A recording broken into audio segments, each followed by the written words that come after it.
E Douglas, então já de bate pronto, já vou olhar para você e conta um pouco da sua trajetória para a gente, mas assim, com mais detalhes, né? Com mais riqueza de detalhes. Eu acho que muitos policiais me conhecem no Brasil, eu não falo em São Paulo e não é falta de modéstia, mas eu, além de ter trabalhado na Polícia Militar por quase 2 décadas na Polícia Militar, eu dei aula lá no Escola Superior de Soldado, dei aula quando tinha o curso de cabo, antes tinha, né?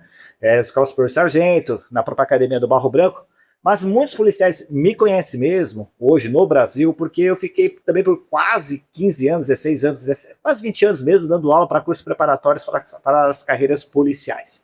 Tanto da Polícia Militar aqui em São Paulo, quanto da Polícia Civil também. E aí eu fiz parte dos quadros dos principais cursos preparatórios do Brasil, então muita gente me conhece. Eu acho que esse engajamento, além de ser policial, é por ter também colocado 10, 20, 30, 50 mil policiais nas carreiras. Isso é muito legal, Gimenez, porque eu ando no metrô, o pessoal olha, cara, é muito louco, velho. Vem conversar com a gente. E aí, professor, tudo bem? Eu nem conheço o cara, né? Porque você sai de uma sala de aula naquela época que era presencial, era a sala de aula, GUSP, GIS, lousa, para entrar no modelo digital. E por fim, até um pouco antes da pandemia, eu fiquei em duas escolas que eu faço uma referência, que eu acho que é uma referência, que é o curso CPP, eu acho que é o melhor curso que tem, totalmente isento, administrado por civil, e também o GOI Claretiano, lá do Leandro. Eu acho que os dois cursos que eu fui mandado embora, né? Mas eu não quis voltar mesmo, né? Depois da pandemia. E aí eu acabei entrando no podcast, como eu dava muita aula na internet, por causa dos cursos preparatórios, aí a situação ficou difícil, eles pediram tempo, aí eu falei assim, eu não vou voltar mais, aproveitar esse tempo, não volto mais. E aí eu montei meu podcast, né? Começou em casa, com 500 inscritos, 1.000, 1.500, 2.000. Você montou o podcast agora, depois da pandemia? Depois da E já pandemia. está batendo 200 mil seguidores? Não, então, isso daí, depois da pandemia, mas ele só cresceu de 1 ano e meio para cá. E o fato que fez ele crescer, até conto, eu acho que é bem interessante, foi quando. Porque eu moro num apartamento e tem uma área lá que eu fiz o estúdio. Ó. E ainda funciona como estúdio B. Quando eu não quero ver para o podcast, eu gravo de casa, né? Essa é a vantagem dos youtubers hoje. Muitos youtubers fazem isso, muitos. Os americanos, os europeus que eu acompanho, muitos. Não tem um estúdio fixo, né? Então eles têm um negócio que é bem interessante. E aí eu recebi uma bronca da minha esposa, que ela falou, pô, porque minha casa é conceito aberto, né? Não tem parede, né? Já que a casa sempre é tipo iglu, sabe? Só tem parede nos quartos, né? Eu moro em apartamento, e aí teve uma vez que eu recebi uma ligação lá do Rio de Janeiro, e eu falei, tá brincando, você é o governador mesmo? Não, eu quero a assessoria do governador, o governador quer falar comigo e tal. E aí a assessoria do governador, do ex-governador do Rio de Janeiro, me entrou em contato comigo, querendo marcar uma entrevista no meu podcast. Aí eu confirmei depois, eu falei, Simone, né, meu nome da minha esposa, que eu amo bastante, falei, Simone, o governador quer falar comigo. É que quer falar nada. Eu falei, não, ele quer falar comigo, ele quer ser entrevistado. Aí eu falei, então tá na hora de sair de casa, porque eu não vou ficar ouvindo conversa de vocês aqui. E aí foi o que eu aluguei, o Gimenez conhece o primeiro estúdio, que era no outro prédio, tal, um ambiente pequeno. Aí foi indo, 20 mil, 30 mil, 50 mil, graças a vocês policiais aí, a família policial, 50 mil, 100 mil, agora já está com 200 mil e indo para o novo estúdio agora, né? Indo para o novo estúdio. Então essa é a história aí, né? E dessas atividades todas que você vem praticando, né, ao longo da sua vida, qual que te deu mais prazer? Essa é uma pergunta interessante, eu não sei se eu respondo como youtuber, como policial, como professor, cara, porque não existe a atividade que te dá prazer. Eu acho que são várias coisas que você vai fazendo na vida e não tem aquela profissão que você nasceu. Nascer para ser maquinista de trem. Nasci para ser enfermeiro. Nasci para ser... Cara, eu acho que ao longo do tempo você vai encontrando vários caminhos, vários caminhos. Veja aqui o próprio Gimenez.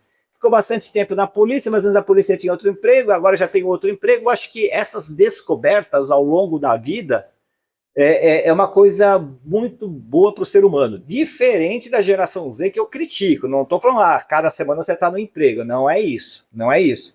Mas veja, eu fiquei praticamente 18 anos na Polícia Militar, já estou praticamente 18 anos no Tribunal de Contas, né? Já tem aí o podcast, já tem várias atividades que a gente vai fazendo. Eu acho que essas pequenas, fui professor por 15 anos também, 16 anos. Então, eu acho que essas atividades elas são complementares. Não tem a melhor que eu gostei. Eu acho que onde eu estou agora é que eu estou gostando, entendeu? Senão muda, né? Não, mas bacana, é bacana. É aquela coisa, né? Você está sempre procurando algo novo, né? E o que você pretende agora, né? Nós temos a informação de bastidores que você está montando um novo estúdio, um estúdio bem estruturado, bacana, e seu, que é o mais importante. O que você imagina, né, para o futuro, né, dentro desse trabalho que você desenvolve hoje? Eu acho que é uma coisa legal que isso eu acho é unânime de todos os youtubers. É unânime. Com quem eu converso, é unânime. 99% dos youtubers falam que quando eles começaram, eles não sabiam o que iam encontrar. Ah, eu quero ganhar dinheiro, eu quero fazer pública. Mas o melhor do canal, ao longo desses 18 meses praticamente que eu tenho, é a quantidade de pessoas que eu conheci. Acho que o que eu quero é manter essas amizades que eu fiz no YouTube. Tem as amizades fora do canal, claro, mas a gente vê a amizade que é interesseira, né? Tem aqueles caras que são interesseiros, os caras só querem aparecer, né? Você sente quando você liga para uma pessoa, deu, né? Que a gente tem nosso roteiro, tem o nosso calendário, mas sempre alguém falta. Onde você cobrir, hoje não dá para cobrir. Caraca, né? Pois é. Aí o cara liga, tem uma pauta para falar para você que é importante. É a mesma coisa, quer dizer. Então... E nós já passamos por isso, a gente sabe como é que funciona. Então, mas eu acho que a amizade que você faz ao longo desse tempo, conhecer pessoas, é o maior legado dos youtubers. Ganhar dinheiro faz parte, fazer contrato faz parte, inovar faz parte, copiar dos outros também faz parte. Mas eu acho que o melhor mesmo, o que eu quero do YouTube, eu quero isso, conversar com você, ser convidado pelo Cesário, ser convidado por outras pessoas, entrevistar outras pessoas e deixar isso de forma digital que vai ficar pro resto da vida agora, né? Digital, né? E Dantes, e em âmbito familiar, né? Como é que a família convive, né, com um youtuber como você, né, que está cada vez mais crescendo e agora trilhando caminhos aí para um crescimento ainda maior? Como é que convive a família? Eu vou contar um fato, mas não é um fato isolado. Acontece e é real, né? Eu acho que o Gemenes já sabe, eu conto às vezes quando ele vai no meu podcast, a gente conversa bastante. Minha esposa é de boa, né? Minha família é só minha esposa e tranquilo, né? Somos eu e ela morando num apartamento de quase 200 metros quadrados, né? Então é bem tranquilo. Apesar de não ter parede, então eu vou sair daqui e vai montar esse podcast em outro lugar. Mas, cara, eu encontro as dificuldades eu procuro facilitar. Por exemplo, tem vários episódios que eu gravei fora do país, né? Gravei nos Estados Unidos, gravei na Europa, gravei no Havaí, eu sei que faz parte dos Estados Unidos, né? Cara, e toda vez que eu viajo para fora, eu faço um episódio ligado ao podcast, ao que eu tenho. Então, eu tenho episódio com a polícia do Havaí, com as diversas polícias do Texas, foi agora recentemente para o Peru, com a Polícia Nacional do Peru, sabe? Então isso é legal. Então eu não deixo de viajar, mas uso o próprio recurso do podcast para viajar com a minha esposa e falar, vamos lá que tem que filmar, né? Na verdade eu filmo meio período e fica 7 dias passeando com ela. Mas como é que chega lá já com alguém programado ou você sai procurando alguém para entrevistar? Então, geralmente as polícias são muito bem receptivas no mundo inteiro, exceto algumas do Brasil, né? Infelizmente, né? Mas eu acho que no Brasil, talvez uma ou outra, mas eu nem vou citar nome de polícias e instituições, mas as polícias têm uma irmandade no mundo, né? Então, você vai para um Havaí da vida fazer episódio, você mostra funcional, tira a bandeira, entrega para o brasão lá tal, e já tá feito ali a camaradagem, né? Mas assim, tem polícias que eu já encaminhei e-mail solicitando. Fui uma das polícias que mais me chamou a atenção, foi a polícia do Chile, os carabineiros. Eu cheguei lá, eles estavam também um problema sério de polarização, hostilizando muitos policiais. Eu não tinha marcado, mas eles cancelaram. E eu fui até a academia da polícia do Chile. E quem me viu foi um aluno, né? Igualzinho aqui de São Paulo, um aluno veio falar comigo, eu falei que era capitão da reserva. Ele chamou a tenente colocou o pessoal em forma para os continentes para mim, abriu a academia e eu fiz o episódio lá, cara. Mas é irmandade policial, isso ocorre no mundo inteiro, cara. Não é só na América do Sul, não, entendeu? Jimenez, o homem é um banco de dados ambulante, cara. E eu não conhecia o cara. Você acredita um negócio desse, cara?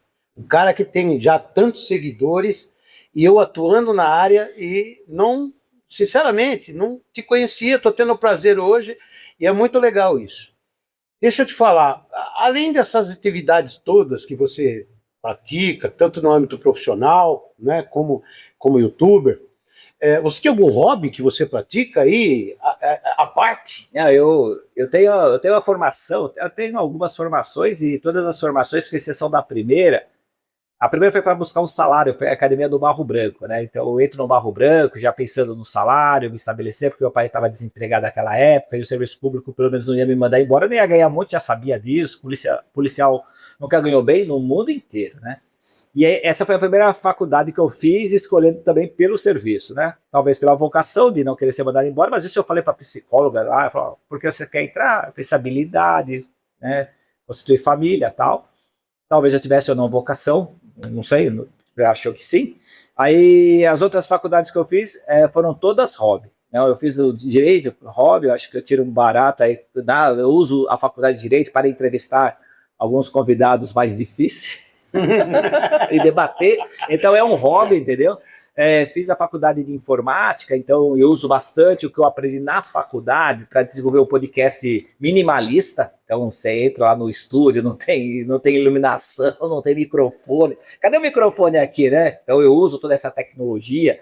Então conhecer um pouco de compressão de dados, protocolos, né? Eu acho que é extremamente interessante. Então isso é um hobby. E por último eu fiz psicologia também, né? Para ficar lendo a mente das pessoas. Mas isso Então tudo isso é um hobby, entendeu? Faz parte, né? Faz parte. E outra, você, como você falou, você vai ampliando, né, o seu rol de conhecimento, de pessoas, de assuntos, de uma série de situações. Agora fala para mim, quero saber de você uma grande decepção que você teve nessa correria toda. Eu acho que decepção na vida não tem, mas tem muitas tristezas, né? Quando eu faleceu minha primeira esposa, né, que eu sou viúvo, falando pela primeira vez em podcast, como eu sei da responsabilidade que você tem como youtuber, muitas pessoas não sabem, então essa foi uma grande tristeza. Não tenha sido decepção, mas a decepção está ligada com a tristeza. Então talvez aí essa é uma tristeza grande que eu tenho na vida, mas ainda bem encontrei a Simone, já estou quase 30 anos com ela, recasei, né? Então eu recasei, ela quer... 30 anos já no segundo casamento? No segundo já. Caramba, eu fiz isso. Mas eu não pintei o cabelo dela. Bacana. Então, é bacana isso aí, porque você viu, ó, eu estou há 40 anos com a minha esposa, e quando nós fizemos 20 anos, eu me casei de novo com ela.